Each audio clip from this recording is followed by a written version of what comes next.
तो आप सबका स्वागत है हमारे YouTube channel learning kids GH में। हमारा जो आज का टॉपिक है उस टॉपिक का नाम है नाउन यानी संज्ञा। तो चलिए स्टार्ट करते हैं। आप अपने आसपास बहुत सारी चीज़ें देखते हैं, है ना। घर पे जैसे आप मान लीजिए आपको टेबल दिख रहा है, चेयर दिख रहा है, स्कूल आप जा रहे हैं आपको वहाँ पर भी डेस्क्स दिखते हैं, ब्लैक बोर्ड दिखता है, ठीक है। घर पे आपको कौन कौन से लोग आपके आसपास आपको दिखते हैं, आपके पेरेंट्स, आपके मम्मी पापा, आपके दादा दादी, आपके फ्रेंड्स आपको स्कूल में मिलते हैं, है ना। तो फिर आप अलग अलग जगहों पे भी जाते हैं। जैसे मान लीजिए आप सुबह स्कूल जा रहे हैं, फिर कई बार आप घूमने के लिए कहीं पे जाते हैं। तो इस तरह से क्या कौन कौन सी चीज़ें आ गई, पर्सन भी आ गए, अलग अलग प्लेसेस आ गई, अलग अलग चीज़ें आ गई, ठीक है। तो ये सारी की सारी जो हैं किस में आती हैं, नाउन में आती हैं। अब देखिए, आप एक क्या है, पर्सन है, ठीक है, और आपका एक नाम है। तो अगर आपका नाम है इट मीन्स किसी दूसरे पर्सन का भी नाम होगा, किसी दूसरी चीज़ का भी नाम होगा, किसी जगह का भी नाम होगा। तो नाउन क्या है? A noun is a word that names something such as person, place, thing और idea. In simple words, we can say a noun is the name of person, place, animal, thing or idea. किसी भी व्यक्ति, वस्तु, स्थान या किसी भी idea जो इनके नाम को दर्शाता है उसे हम क्या कहते हैं? नाउन कहते हैं, ठीक है।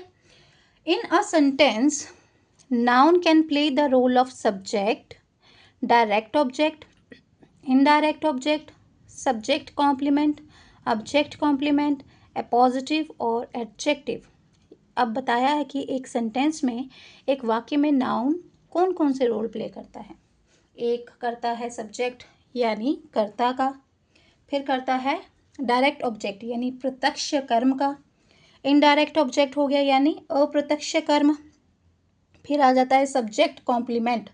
सब्जेक्ट कॉम्प्लीमेंट होता है कर्ता पूरक, ऑब्जेक्ट कॉम्प्लीमेंट कर्म पूरक, एपॉजिटिव हो गया समाधिकरण और एडजेक्टिव हो गया विशेषण। यानी ये सारे के सारे रोल्स जो हैं, जो नाउन है एक सेंटेंस में प्ले करता है, ठीक है, यानी वो एक ये रोल निभा सकता है। अब इसके एग्जाम्पल्स आप ले लीजिए। फॉर एग्जाम्पल एप्पल, कैट, ठीक है, देन स्कूल। ये सारी की सारी एग्जाम्पल्स जो हैं वो किसकी आ जाती है? नाउन की आ जाती हैं, ठीक है। फिर उसके बाद हम आते हैं नाउन की टाइप्स के ऊपर। टाइप्स ऑफ नाउन, जिसमें आज हम सबसे पहले अभी पढ़ने जा रहे हैं प्रॉपर नाउन। प्रॉपर नाउन क्या होता है भाई? प्रॉपर नाउन को पहले तो हम हिंदी में कहते हैं व्यक्तिवाचक संज्ञा, ठीक है। So proper noun refers to a specific person, thing, place और idea. These words should be capitalized.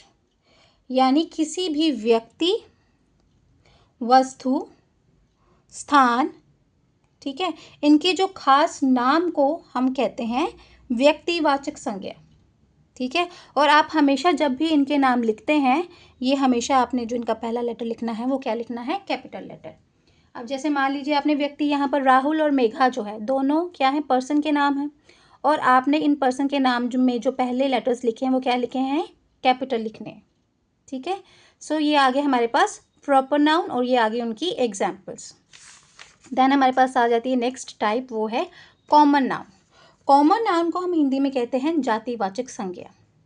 Common noun are words that refers to undefined और जेनेरिक पीपल, प्लेसेस और थिंग्स। यानी ये वह शब्द हैं जो किसी सामान्य व्यक्ति, स्थान, पशु या वस्तु का नाम बताता है, ठीक है।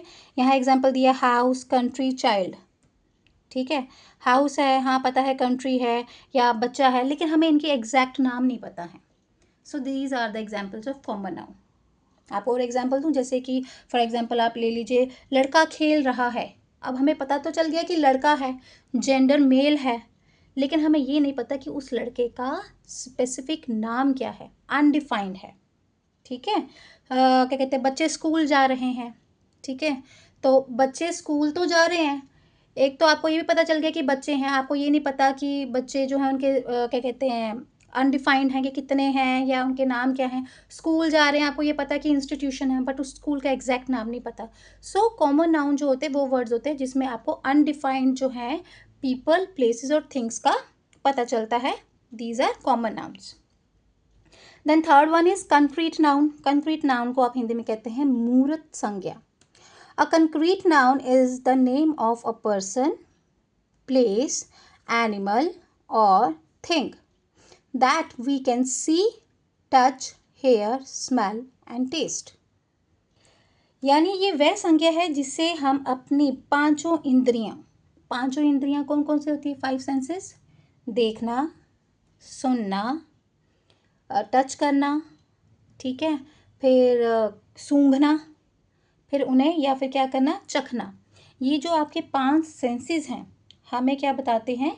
उनकी पहचान करवाते हैं संज्ञा की. जैसे मान लीजिए एप्पल है, आप एप्पल खा रहे हैं, ठीक है, एप्पल खा रहे हैं तो आपकी टंग जो है इसमें आपको ही हेल्प कर रही है कि क्या कहते हैं, आपको इसके टेस्ट से जो है बता रही है कि ये क्या है, एक एप्पल है. यानी यहाँ पर आपको आपकी टंग ने, इस सेंस ने, जो आपकी ये सेंसरी ऑर्गन ने बताया है कि ये कौन सा नाउन है, ये है कंक्रीट नाउन. आप एप्पल खा रहे हैं, कुत्ता भौंक रहा है, आप कुत्ता जो भौंक रहा है उसकी जो भौंकने की आवाज़ है वो आपको कैसे पता चल रही है? आपकी ईयर से. तो यहाँ पर आपके कौन से सेंसरी ऑर्गन का इस्तेमाल हुआ है?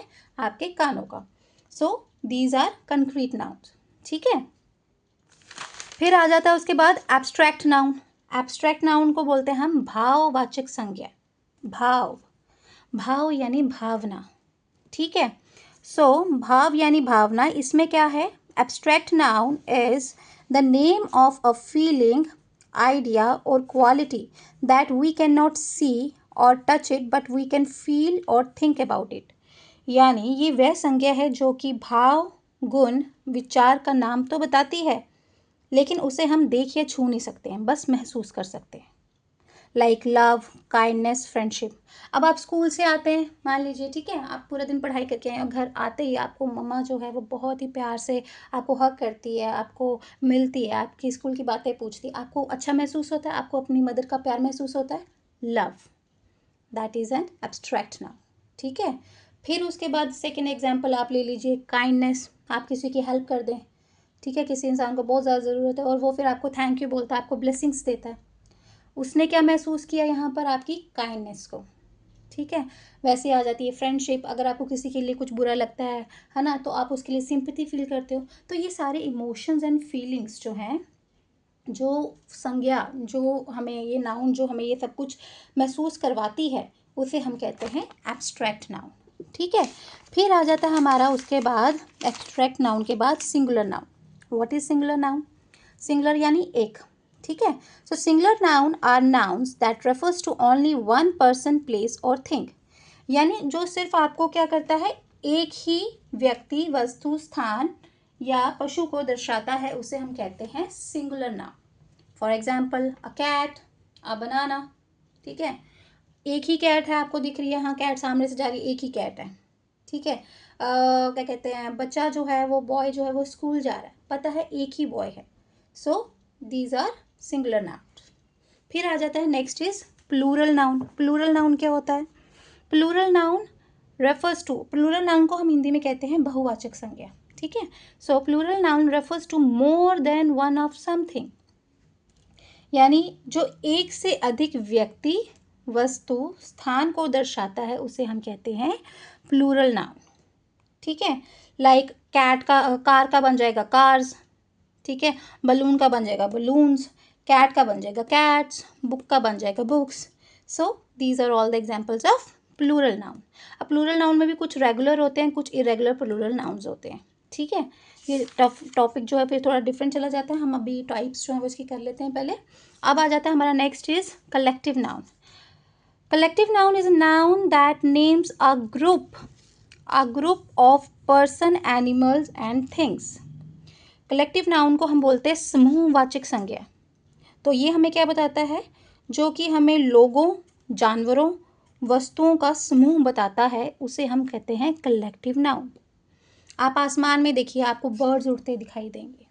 ठीक है, these are collective noun. Flock of birds जो है, आप रास्ते में जा रहे हैं, आपने देखा एक तरफ लोगों का झुंड इकट्ठा हुआ है, crowd, that is also a collective noun. Then the next one is compound noun. A compound noun combines one or two words into one. यानी वो एक या एक से ज़्यादा जो वर्ड्स है उनको कंबाइन करके एक बनाता है, उसे हम कहते हैं कंपाउंड नाउन। अब tooth and paste, these are two different words, and when जब हम इन्हें कंबाइन करेंगे ना, टूथ और पेस्ट को, क्या बन जाएगा? टूथपेस्ट। ये क्या है आपका compound noun. Next one is ice and cream, ये भी दोनों अलग अलग वर्ड्स हैं, इसको कंबाइन करो तो ये बन जाता है आइसक्रीम, तो ये क्या है आपका compound noun. Then the next one is countable noun. Countable पता चल जाता है नाम से कि हाँ, जिसे आप काउंट कर सकते हैं। So countable noun is a noun that you can count. For example student, book, pen etcetera. एक बुक है, स्टूडेंट है, एक ही पेन है, आप जिसे काउंट कर पा रहे हो, मतलब सिंपल आप जिन्हें काउंट कर सकते हो ना, उन्हें आप काउंटेबल नाउन कहते हो। ठीक है, फिर है उसके बाद अनकाउंटेबल नाउन। अनकाउंटेबल, काउंटेबल हो गया जिसे आप काउंट कर सकते हो, और अनकाउंटेबल होता है जिसे आप काउंट नहीं कर सकते हो। अच्छा, काउंटेबल तो हमारा मैंने आपको बता दिया ना, इसकी एग्जांपल बता दी कि काउंटेबल में आपकी स्टूडेंट आ जाती है, बुक आ जाती है, पेन आ जाता है। फिर उसके बाद अनकाउंटेबल क्या होता है? Uncountable noun is a noun that can not be counted, जिसे आप काउंट नहीं कर सकते हो। भाई बुक्स हैं, आप बुक्स को काउंट कर सकते हो कि हाँ एक है या दो हैं बुक्स, है ना।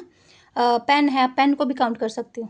लेकिन अब जो सॉल्ट है, जो सैंड है, या फिर जो पानी होता है, आप उसे कैसे काउंट कर सकते हो? सो आप इन्हें काउंट नहीं कर सकते हो, ये आ जाते हैं अनकाउंटेबल नाउन्स।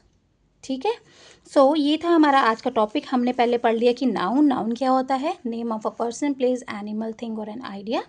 ठीक है, like apple, cat, ball. Then उसके बाद जो है हमारे पास आ जाती हैं टाइप्स, जो हमने इसकी डिफरेंट डिफरेंट टाइप्स पढ़ी थी।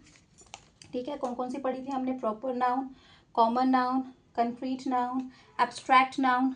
ठीक है, देन उसके बाद आ गया था सिंगुलर नाउन, प्लूरल नाउन। फिर उसके बाद हमने पढ़ा था collective noun, compound noun, countable noun, and then पढ़ा हमने अनकाउंटेबल नाउन। सो ये था हमारा आज का टॉपिक। आई होप आपको ये टॉपिक अच्छे से समझ आ गया होगा, और इसके रिगार्डिंग मैं एक छोटी सी वीडियो जो है वो ज़रूर अपलोड करूँगी ताकि आपको ये टॉपिक अच्छे से समझ आ जाए। सो आपसे मिलते हैं नेक्स्ट वीडियो में। Thank you.